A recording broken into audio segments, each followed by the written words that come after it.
آپ علیہ الصلوۃ والسلام کی خدمت میں بہرحال یہ حاضر ہوئے اس کے بعد، اور آپ علیہ الصلوۃ والسلام نے ان کو اللہ کی وحدانیت اور اپنے رسول ہونے کی شہادت کے بارے میں کہا، آپ نے اسلام کو قبول کیا۔ اس کے بعد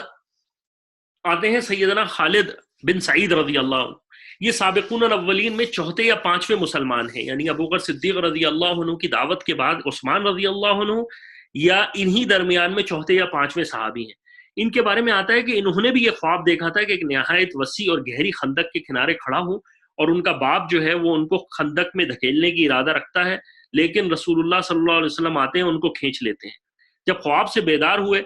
تو قسم کھا کے کہا کہ واللہ یہ خواب حق ہے۔ ابوبکر صدیق رضی اللہ عنہ کے پاس گئے، ان کو خواب سنایا۔ ابوبکر صدیق رضی اللہ عنہ نے فرمایا کہ اللہ نے تیرے ساتھ حق کا معاملہ کیا ہے، اور تجھے اللہ تعالیٰ نے ضرور اللہ تعالیٰ اسلام کی طرف تجھے دکھانا چاہتے ہیں، تجھے روشنی دینا چاہتے ہیں، اس خواب کی طرف اشارہ ہے۔ یہاں ایک اور بات بھی آپ کو بتاتا چلوں کہ ابوبکر صدیق رضی اللہ عنہ خواب کی تعبیر میں نبی کے بعد سب سے زیادہ تھے، یعنی اگر کوئی مسئلہ آتا تھا فقہی لحاظ سے بھی تو سیدنا ابوبکر صدیق رضی اللہ عنہ کا مقام بہت بڑا تھا، اور اس کے ساتھ ساتھ اور دوسرے خواب کی تعبیر میں خصوصاً سیدنا ابوبکر صدیق رضی اللہ عنہ کو نبی کے بعد بہت اہمیت حاصل تھی۔ تو رسول اللہ صلی اللہ علیہ وسلم کے بارے میں انہوں نے کہا کہ دیکھو تمہارا باپ تمہیں دین کی طرف ہٹانے کی کوشش کرے گا، لیکن اگر تم اللہ کے رسول علیہ الصلوۃ والسلام کے ساتھ رہو گے تو اللہ تعالیٰ تمہیں کامیاب فرمائیں گے، اور تم اس سے نجات تمہیں ملے گی۔ اس کے بعد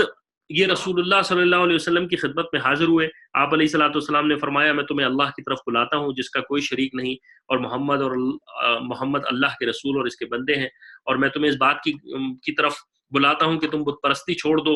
اور ان پہ کوئی نہ زر ہے نہ فائدہ ہے، ان کا کچھ بھی نہیں ہے۔ خالد رضی اللہ عنہ کہتے ہیں میں نے اسلام کو قبول کیا۔ جب ان کے والد صاحب کو، ان خالد رضی اللہ عنہ کے والد کو ان کا پتہ چلا تو انہوں نے اتنی چھڑی ماری، اتنا مارا کہ ان کے سر کے اوپر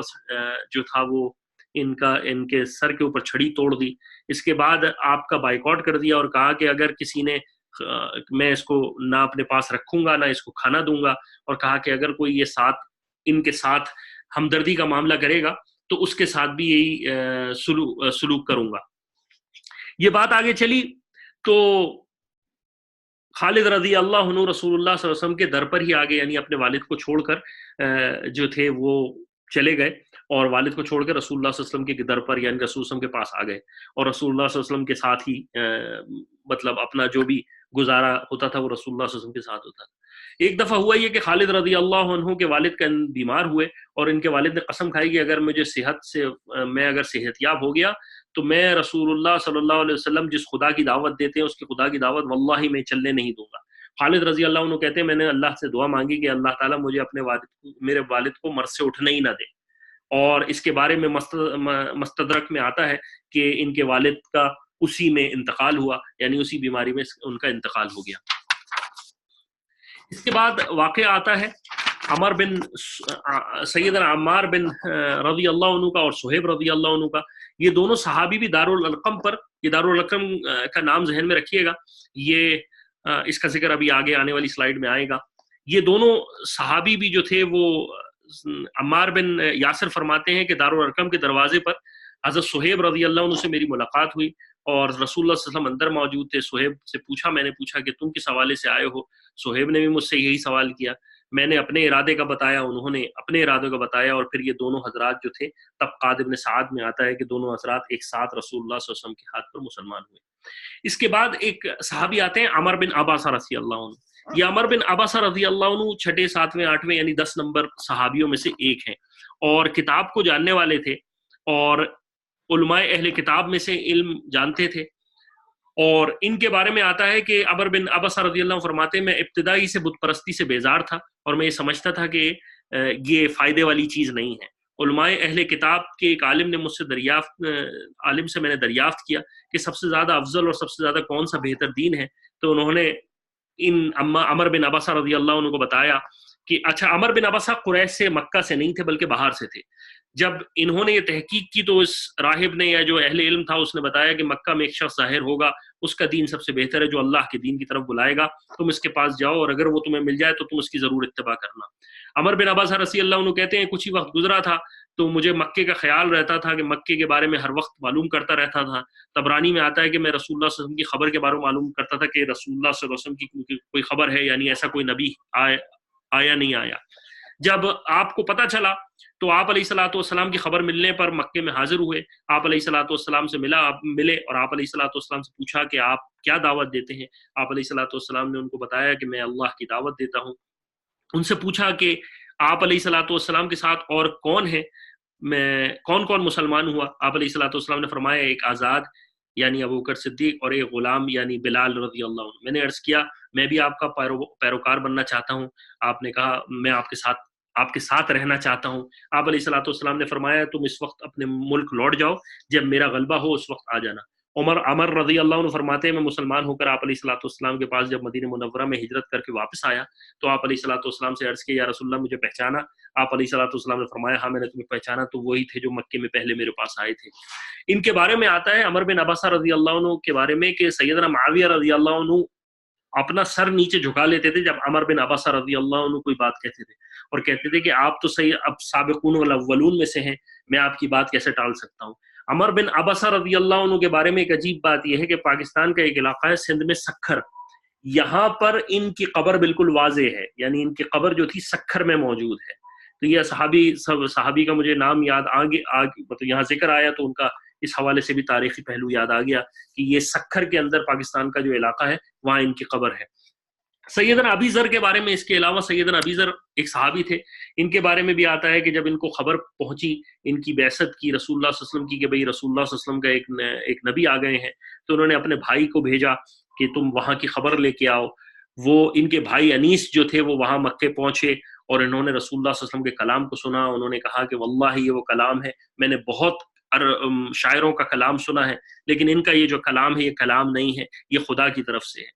اور اس کے بارے میں یہ بھی کہا کہ میں نے اس شخص یہ وہ شخص ہے جو کہ صرف خیر اور بھلائی کا حکم کرتے ہیں اور شر اور برائی سے روکتے ہیں، اور عمدہ اخلاق میں نے ان کے دیکھے ہیں اور ان کے کلام کا کوئی جواب نہیں. ابو ذر رضی اللہ عنہ کہتے ہیں میرے دل کو شفا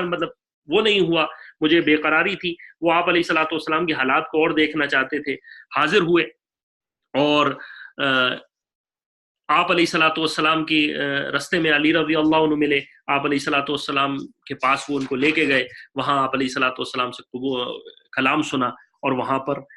اسلام کو قبول کیا. آپ علیہ الصلوۃ والسلام نے فرمایا کہ تم اپنی قوم کے پاس واپس لوٹ جاؤ اور دین کی دعوت دو. ابو ذر رضی اللہ عنہ واپس آئے، دونوں بھائیوں نے اپنی مسلمان ہوئے، مل کر اپنی والدہ کو دعوت دی، والدہ قبول اسلام کیا. اس کے بعد پورا قبیلہ جو غفار قبیلہ تھا، وہ ابو ذر غفار رضی اللہ عنہ کا، وہ آپ علیہ الصلوۃ والسلام کی ان صحابی رضی اللہ عنہ کی محنت سے مسلمان ہوا، جو فتح الباری میں باب ابی ذر رضی اللہ عنہ کے بارے میں آتا ہے. یہ وہ تمام صحابی رسول ہیں جو کہ سابقون الاولون میں شامل ہیں. ان کے علاوہ اور بھی صحابی ہیں لیکن جن کا تذکرہ میجرلی شروع اسلام کی دعوت کے اندر آتا ہے. یہاں رسول اللہ صلی اللہ علیہ وسلم کی دعوت جو تھی وہ خاموشی سے چل رہی تھی. مکے میں موجود تھے، لوگ موجود تھے، رسول اللہ صلی اللہ علیہ وسلم کو پتہ بھی تھا، لیکن کفار رسول اللہ صلی اللہ علیہ وسلم کو تنگ نہیں کرتے تھے، بیزاری کا اظہار ضرور کرتے تھے لیکن تنگ نہیں کرتے تھے. اس کی وجہ تھی کہ حرب الفجار کا ہم نے واقعہ پڑھا تھا کہ مکے میں اس سے پہلے جنگیں ہوئی تھیں، وہ اس سے بھی بڑے پریشان تھے. تو وہ مسلمانوں کو وہ اس طرح کی تکلیفیں نہیں اس وقت نہیں آئی تھی، لیکن ٹل دا ٹائم جب مسلمانوں کا علی اعلان ہوا دعوت کی طرف، جس کو ہم اگلی دفعہ پڑھیں گے کہ وہاں دعوت شروع ہوئی. مسلمانوں کا ایک جگہ تھی دار الارقم کے نام سے. یہ صحابی تھے جن حضرت ارقم رضی اللہ عنہ، یہ بھی سابقون الاولون میں سے ہیں اور یہ بھی 7ویں یا 10ویں مسلمانوں میں سے ہیں. کوہ صفا پر ان کا مکان تھا اور اس جگہ انہوں نے یہ رسول اللہ صلی اللہ علیہ وسلم کے لیے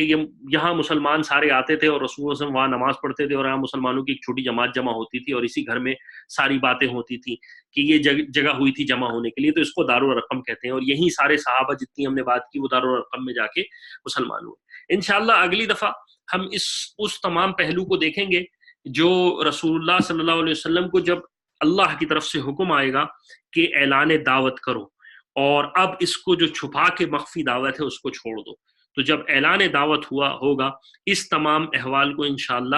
ہم اگلی نشست میں ڈسکس کریں گے. اگر کسی کا کوئی سوال ہو تو وہ پوچھ سکتا ہے. یہ تمام وہ اگین پھر وہ ریفرنسز ہیں جس کو میں نے استعمال کیا ہے. آج کے ریفرنسز میں سیرت النبی جو مولانا الیاس کاندھلوی کی ہے اور مولانا شبلی رحمہ اللہ علیہ کی اور حیات الصحابہ پہ زیادہ فوکس رہا، اور اسی میں سے اکثر چیزوں کو لیا گیا ہے۔ تو اللہ تعالیٰ مجھے اور آپ کو عمل کرنے کی توفیق عطا فرمائے۔ کوشش تو ہماری یہی ہے کہ ہم ہر ہفتے اس کو ہر دوسرے ہفتے کرتے رہیں، اور آپ لوگوں کی حضرات کی بھی استقامت ہے کہ آپ حضرات ساتھ ہوتے ہیں تو اس میں ہمت بڑھ جاتی ہے۔ تو اللہ تعالیٰ مجھے اور آپ کو عمل کی توفیق عطا فرمائے۔ امید ہے کہ یہ سیشن فائدہ مند ہوگا۔ الحمدللہ رب العالمین والصلاۃ والسلام علی رسول الانبیاء المرسلین۔ اللہم نسألک العفو والعافیہ فی الدنیا والآخرہ۔ یا اللہ جو کہا گیا سنا گیا عمل کی توفیق عطا فرما۔ یا اللہ جو ہم نے رسول اللہ صلی اللہ علیہ وسلم کی سیرت اور صحابہ رضی اللہ عنہ کی زندگی کے جو چھوٹے احوال کور کیے ہیں، یا اللہ اس کی زندگی کا کچھ حصہ ہمیں بھی نصیب فرما۔ یا اللہ جو کہا گیا اس کو عمل کیے یا اللہ قبول فرما، اور یا اللہ جو غلطیاں ہوئیں اس کو معاف فرما۔ فاللہ خیر حافظ و ارحم الراحمین، وصلی اللہ تعالی علی خیر خلق محمد وعلی آلہ وصحبہ اجمعین۔ جزاکم اللہ خیر۔